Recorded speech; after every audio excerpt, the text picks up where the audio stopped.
Well, everybody, welcome to another edition of Inside Golf. The statue of Arnold Palmer that was unveiled just about a year ago.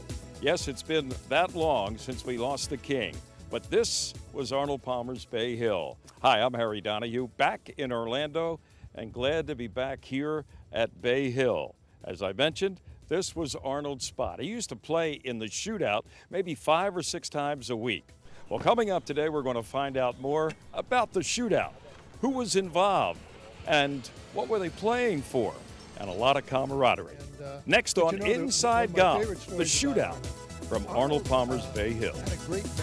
Inside Golf is presented by Destination Montco Golf. 54 courses, 300,000 yards. Check them out at montcogolf.com. By the First Tee of Philadelphia. The First Tee helps young men and women become better golfers, but most important, better people. Get involved. Visit thefirstteephiladelphia.org. By the Golf Association of Philadelphia, GAP, celebrating amateur golf since 1897. By Jersey Man Magazine, it's a Jersey way of life. And by Philly Man Magazine, bringing it to Broad Street. By the Haverford Trust Company. Quality is in our DNA. And by Inside Golf's partner since 1998, the Philadelphia Section PGA, experts in the game and business of golf. Take time to thank your local PGA golf professional. When I got back from the Gulf War, I was afraid to leave my house for 5 years. Clearview Hope and Renee Powell saved my life. When I started Clearview Hope, I wanted to do all that I could to help our nation's women military veterans. Renee, with golf, you have empowered all of us, and we just cannot thank you enough. The best stories end in thanks. Share your story at ThanksPGAPro.com.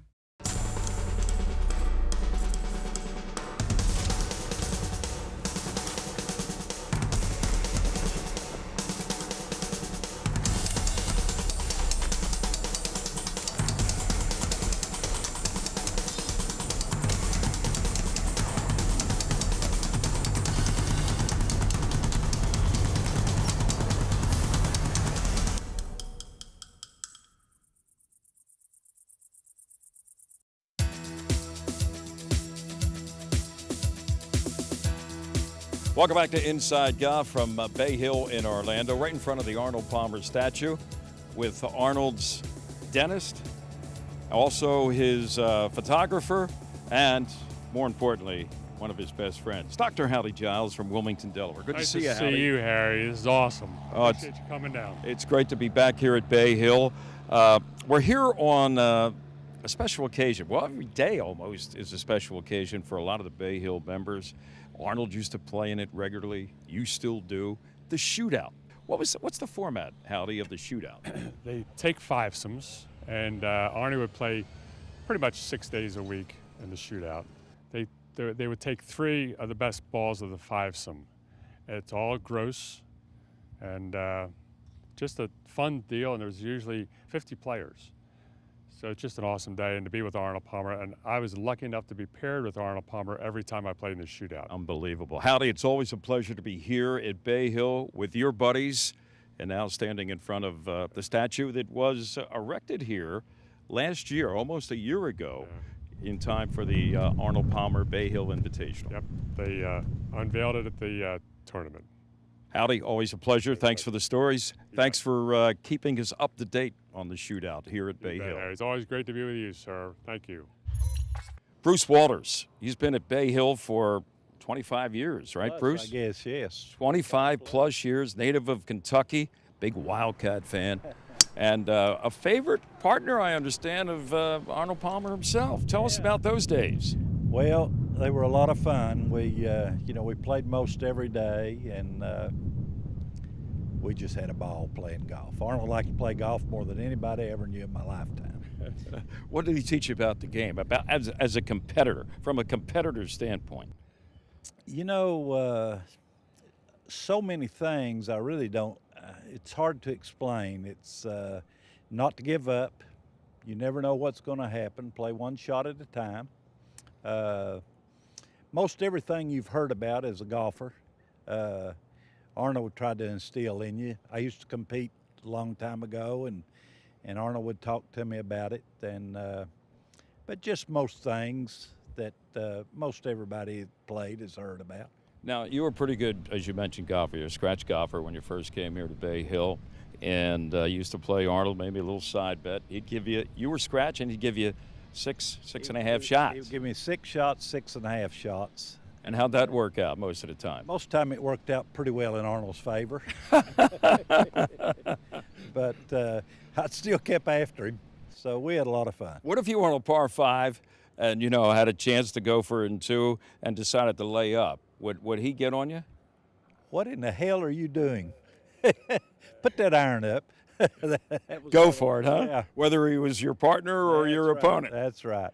How about that? Bruce, we missed, of course, Arnold over a little more than a year, but you guys, every time you go out there, I'm sure you're thinking of him. We pretty much play about the same group of guys that were playing with Arnold, and I'd have to say there's probably not a day goes by that something's not said. Well, you remember when Arnold did this, or when Arnold was not playing, he always met us on the 14th green or 15th tee and rode in with us, and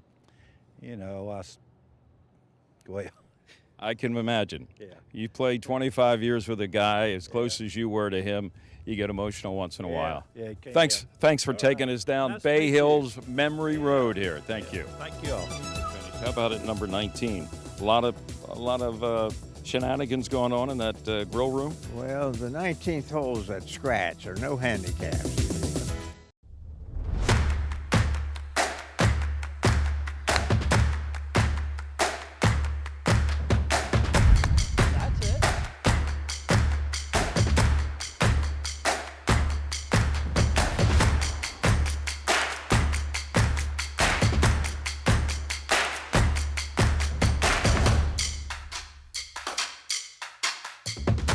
The first tee of Greater Philadelphia, where golf is more than a game. Hey viewers of Inside Golf, have you heard about Jersey Man and Philly Man magazine? Published by ex-Eagles and Philadelphia Stars tight end Ken Dunnick, these magazines offer the very best in content on subjects of interest to men. Writers include Bill Line and George Anastasia. And you can increase your business by attending our monthly private parties as an advertiser. Call 856-912-4007 or email ken@jerseymanmagazine.com for more information.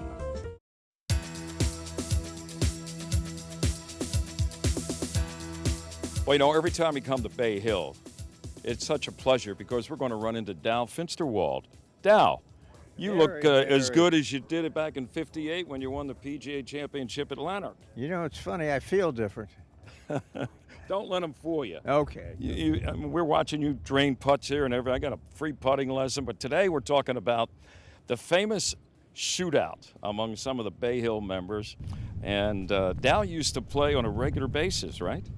I did, and Arnold had a schedule. He'd come to his office about 8:30, get his stuff cleaned out by 10:30, 11 o'clock, have some lunch, and he'd be right in the middle of the shootout. Right. Or the leader of the shootout. The leader of it. And you never know on a given day who's going to show up, obviously, but you played on a regular basis. Arnold tried to get in there as much as possible. Some of your finest memories of playing with these, most of them are amateurs, right? There aren't too many pros. Well, that's very true, but we do get a good sprinkling of professionals. You need to balance a team, so it's a fair competition, and it's guys that really like to play golf. Speaking of pros, if I'm not mistaken, Tiger Woods even played in 1 or 2 shootouts back in the day. When he lived over at Isleworth, he'd drop in now and then. I don't know if you want to call it a practice round, but how many times did he win here? A lot. Oh, I think it was something like 7 or 8. Right. When was the last time you actually were a regular in the shootout? Oh, it's been 3-4 years now. Okay. It's not so much that I don't compete, but I feel like I handicap the other 3 players, or 4. There are times we play fivesomes, but it's okay if you hurt yourself, but when you start hurting other players, then It's time to move. Or not, let's say not helping others. It's time to move on. Yes, So sir. let's catch up.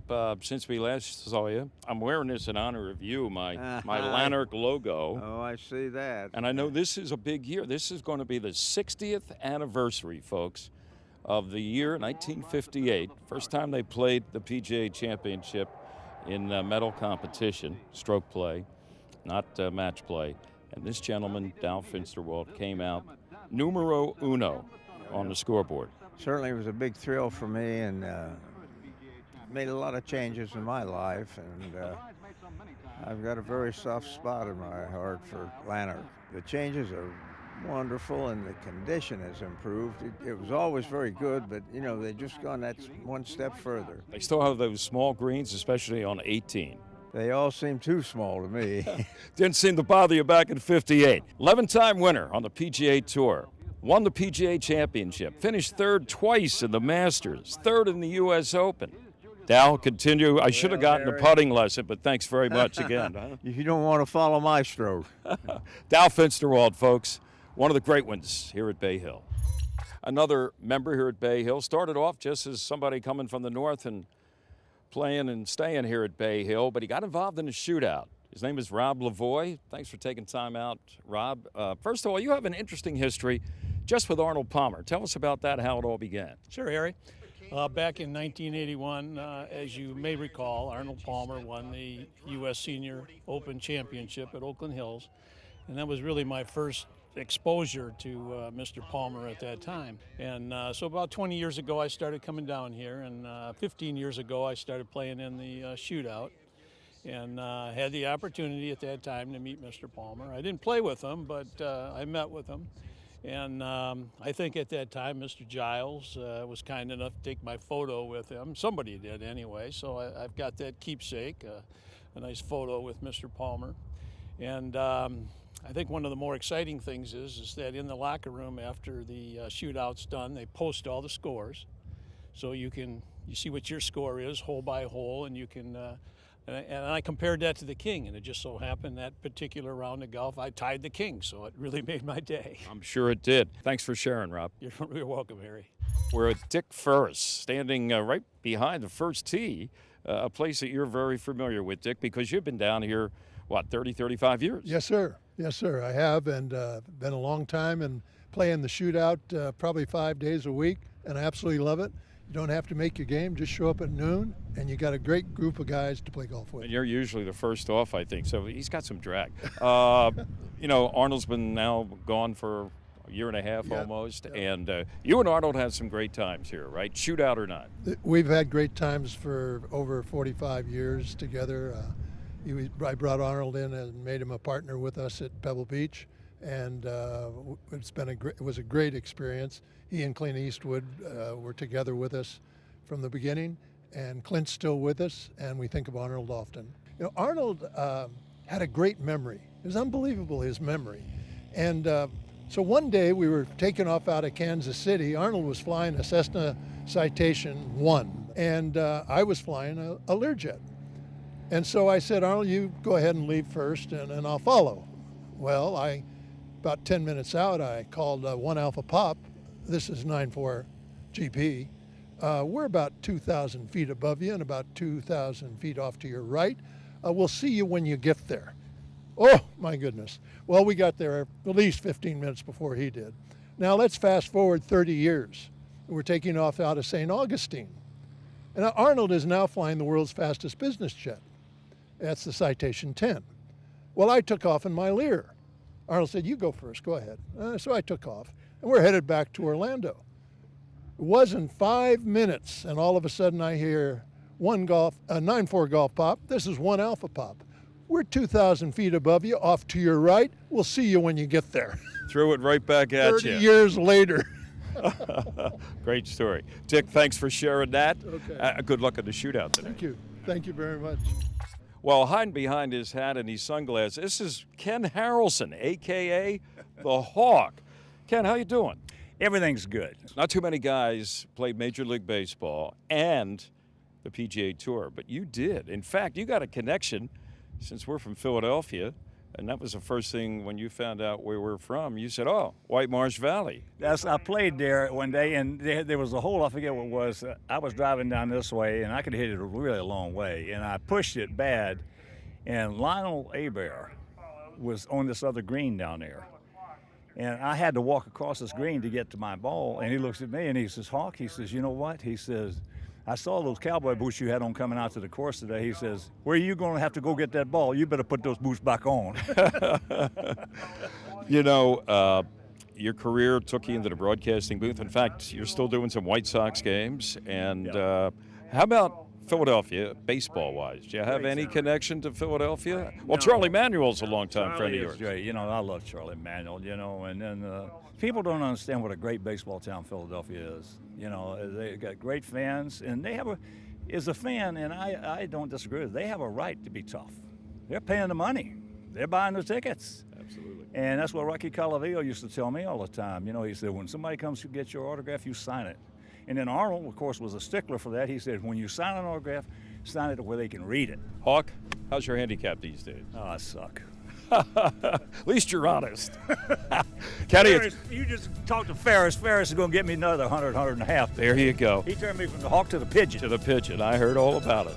Every year, and we've got quite a challenge because we've grown so big that we have to start thinking about how to regionalize this. But we've had a formula. It's been working for over 100 years.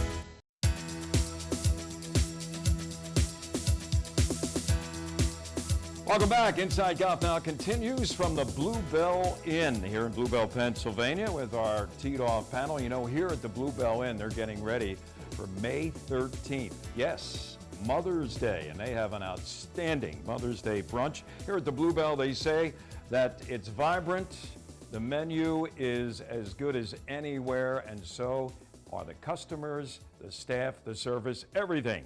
Top shelf right here at the Bluebell Inn. Our guest today, Jeff Surrett.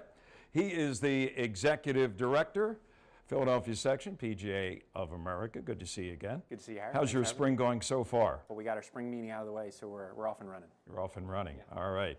Chris Gardner is the head professional at the nearby Bluestone Country Club. This is a home game for you, right, Chris? Another home game. Good to see you again. Thanks for having me.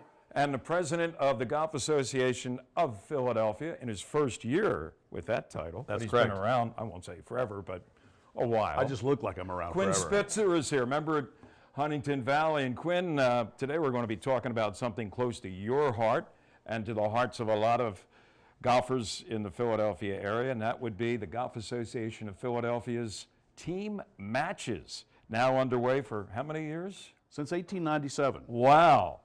We're the oldest and we're the largest interclub competition in the United States, very possibly the world.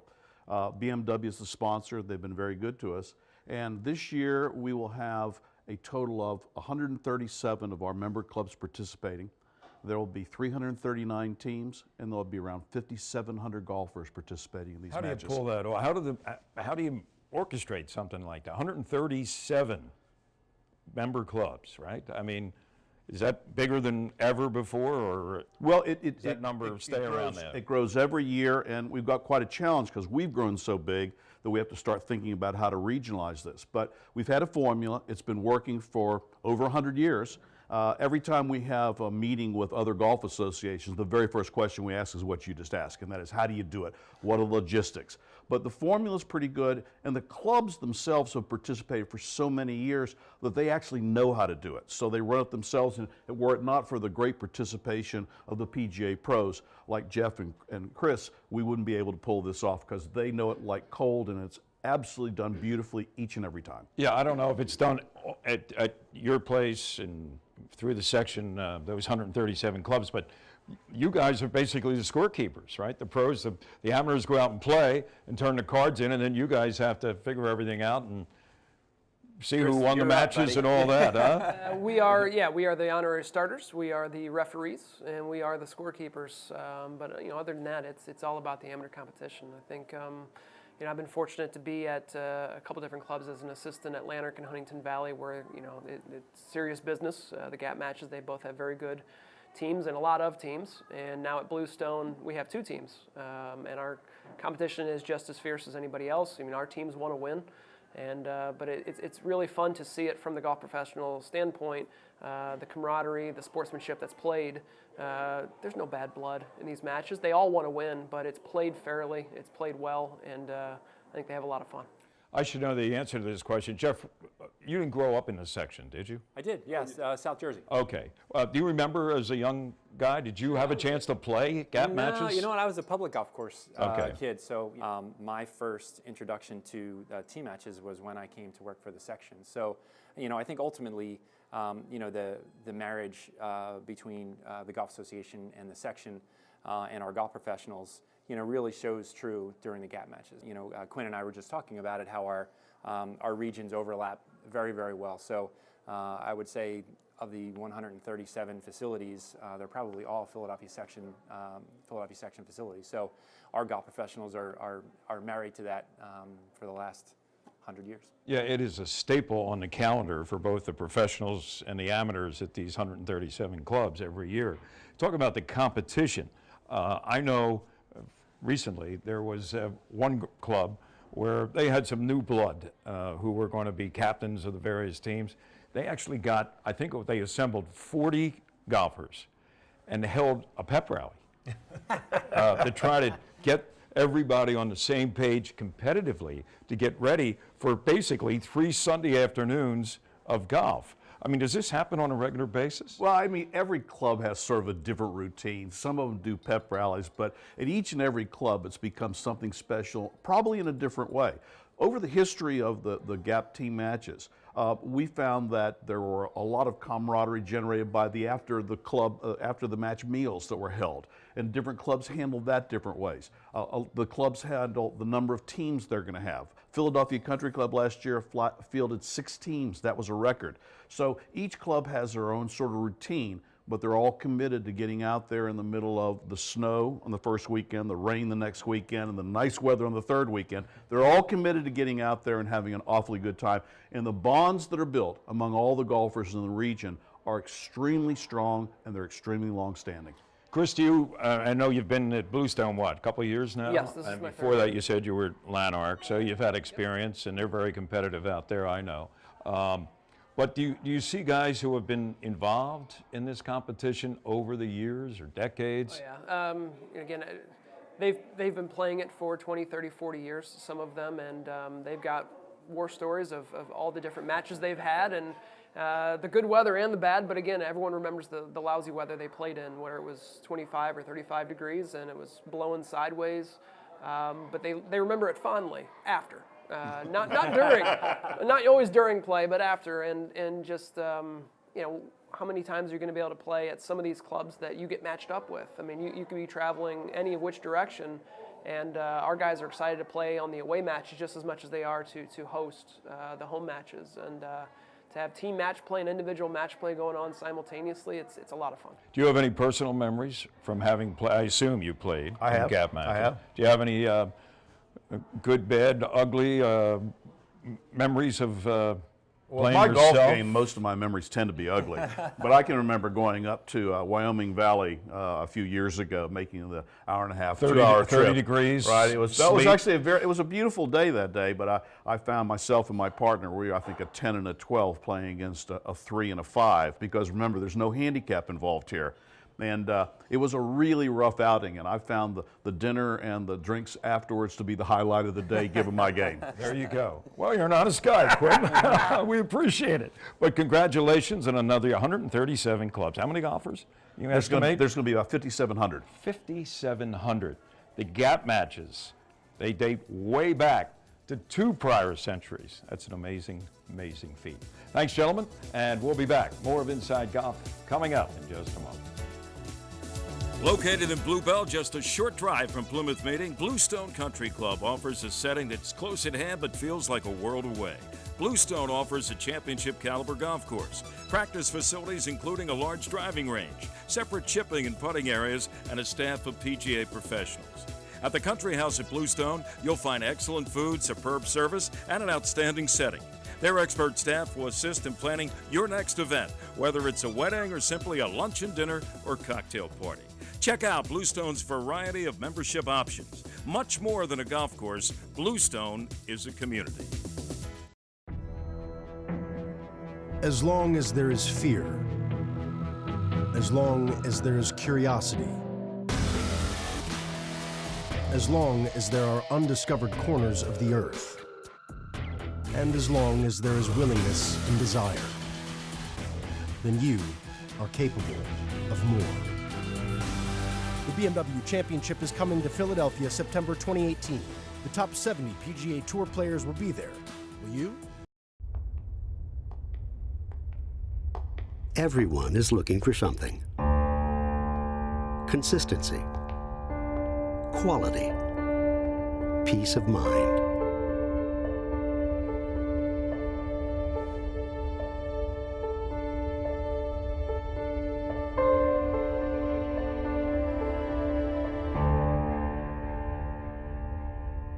Found. The Haverford Trust Company.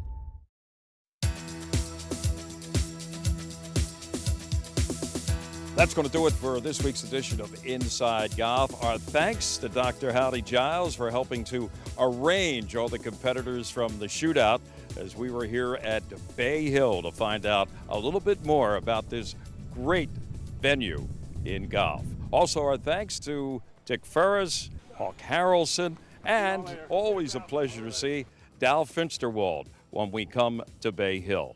I'm Harry Donahue. Remember, no matter how bad it's going for you out there, don't pick up.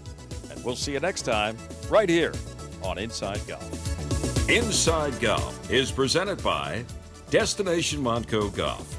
54 courses, 300,000 yards. Check them out at montcogolf.com. By the First Tee of Philadelphia. The First Tee helps young men and women become better golfers, but most important, better people. Get involved. Visit thefirstteephiladelphia.org. By the Golf Association of Philadelphia, GAP, celebrating amateur golf since 1897. By Jersey Man Magazine, it's a Jersey way of life. And by Philly Man Magazine, bringing it to Broad Street. By the Haverford Trust Company. Quality is in our DNA.